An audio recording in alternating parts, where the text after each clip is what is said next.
I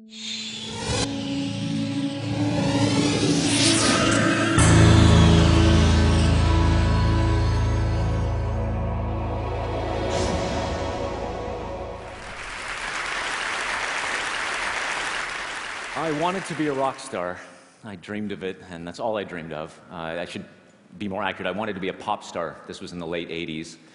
And mostly I wanted to be the fifth member of Depeche Mode or Duran Duran. They wouldn't have me. I didn't read music, but I played synthesizers and drum machines. And I grew up in this little farming town in northern Nevada, and I was certain that's what my life would be.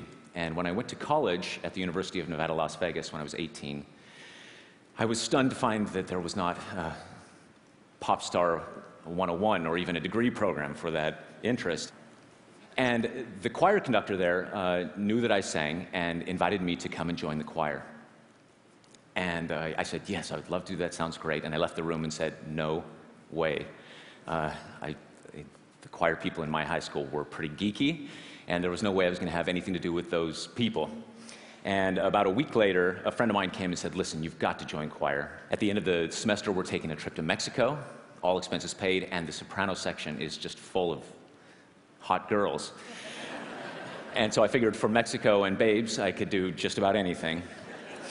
And I went to my first day in choir, and I sat down with the basses and sort of looked over my shoulder here to see what they were doing.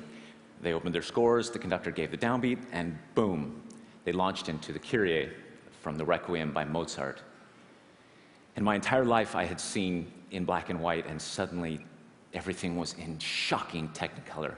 The most transformative experience I've ever had in that single moment, hearing dissonance and harmony, and people singing, people together, this shared vision. And I felt for the first time in my life that I was part of something bigger than myself. And there were a lot of cute girls in the soprano section, as it turns out. I decided to write a piece for choir a couple of years later as a gift to this conductor who had changed my life. I had learned to read music by then, or slowly learning to read music, and that piece was published. And then I wrote another piece, and that got published, and then I started conducting, and I ended up doing my master's degree at the Juilliard School, and I find myself now in the unlikely position of standing in front of all of you as a professional classical composer and conductor. Well, a couple of years ago, a friend of mine emailed me a YouTube link, and said, you have got to see this. And it was this young woman who had posted a fan video to me singing the soprano line to a piece of mine called Sleep. Hi, Mr. EricWhitacre. My name is Bretland Lucy, and this is a video that I'd like to make for you. Here's me singing Sleep. I'm a little nervous, just to let you know. If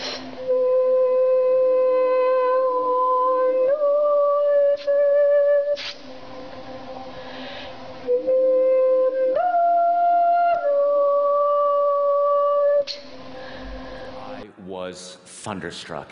Britland was so innocent and so sweet, and her voice was so pure. And I even loved seeing, behind her, I could see the little teddy bear sitting on the piano behind her in her room.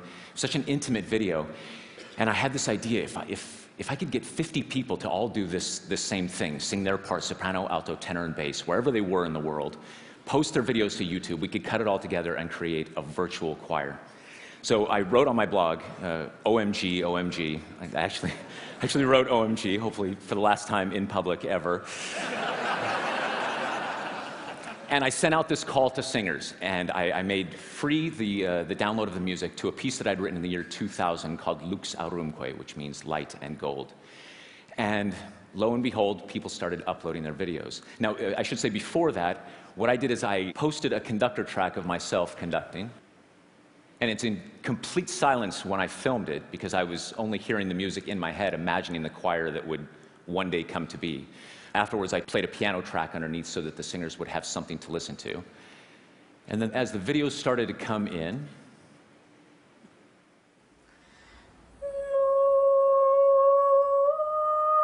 this is Cheryl Ang from Singapore.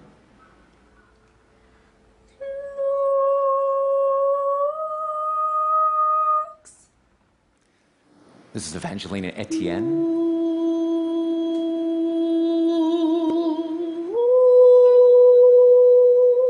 Massachusetts.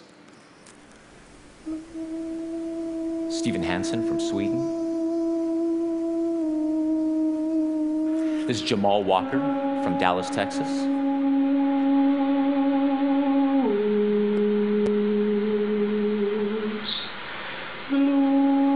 There was even a little soprano solo in the piece, and so I had auditions. And a number of sopranos uploaded their parts. I was told later, and also by lots of singers who were involved in this, that they sometimes recorded 50 or 60 different takes until they got just the right take. They uploaded it. Here's our winner of the soprano solo. This is Melody Myers from Tennessee.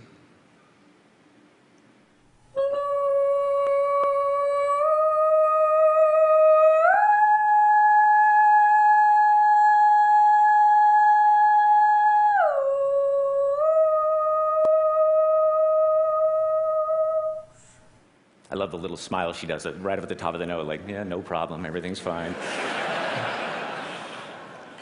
And from the crowd emerged this young man, Scott Haynes, and he said, listen, this is the project I've been looking for my whole life. I'd like to be the person to edit this all together. I said, thank you, Scott. I'm so glad that you found me. And Scott aggregated all of the videos. He scrubbed the audio. He made sure that everything lined up. And then we posted this video to YouTube about 1.5 years ago. This is Lux Arumque, sung by the Virtual Choir.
I'll stop it there in the interest of time.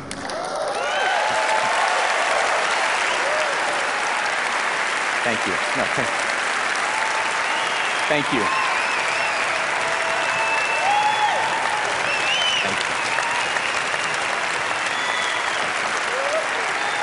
Thank you. So there's more. There's more.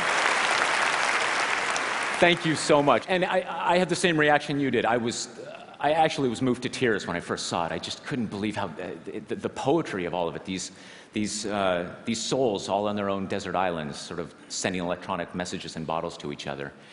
And the video went viral. We had 1 million hits in the first month, and it got a lot of attention for it. And because of that, then a lot of singers started saying, all right, what's Virtual Choir 2.0? And so I decided for Virtual Choir 2.0 that I would choose the same piece that Britlin was singing, Sleep, which is another work that I wrote in the year 2000, poetry by my dear friend Charles Anthony Silvestri. And again, I posted a conductor video, and we started accepting submissions. This time we got some more mature members. On my pillow, safe in bed. And some younger members. Upon my pillow, safe in bed.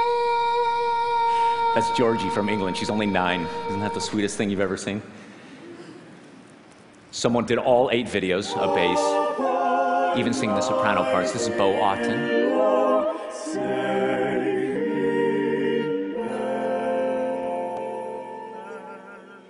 And our goal, it was sort of an arbitrary goal. There was an MTV video where they all sang Lollipop, and they got people from all over the world to just sing that little melody, and there were 900 people involved in that. So I told the singers, that's our goal, that's the number for us to beat. And we just closed submissions January 10th, and our final tally was 2,051 videos from 58 different countries. Thank you. From Malta, Madagascar, Thailand, Vietnam, Jordan, Egypt, Israel, as far north as Alaska, and as far south as New Zealand. And we also put a page on Facebook for the singers to upload their testimonials, what it was like for them, their experience singing it. And I've just chosen a few of them here. My sister and I used to sing in choirs together constantly. Now she's an airman in the Air Force, constantly traveling. It's so wonderful to sing together again. I love the idea that she's singing with her sister. Aside from the beautiful music, it's great just to know I'm part of a worldwide community of people I never met before, but who are connected anyway. And my personal favorite, when I told my husband that I was going to be a part of this, he told me that I did not have the voice for it. Yeah, I'm sure a lot of you have heard that too. Me too. It hurt so much, and I shed some tears, but something inside of me wanted to do this despite his words. Is a dream come true to be part of this choir, as I've never been part of one. When I placed a marker on the Google Earth map, I had to go with the nearest city, which is about 400 miles away from where I live. As I am in the great Alaskan bush, satellite is my connection to the world. So two things struck me deeply about this. The first is that human beings will go to any lengths necessary to find and connect with each other. It doesn't matter the technology. And the second is that people seem to be experiencing an actual connection. It wasn't a virtual choir that there are people now online, they're friends, they've never met, but I know myself too, I feel this virtual esprit de corps, if you will, with all of them. I feel a closeness to this choir, almost like a family. What I'd like to close with then today is the first look at Sleep, Virtual Choir 2.0. This will be a premiere today. We're not finished with the video yet. You can imagine with 2,000 synchronized YouTube videos, the render time is just atrocious. But we do have the first 3 minutes, and it's a tremendous honor for me to be able to show it to you here first. You're the very first people to see this. This is Sleep, the Virtual Choir.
Thank you.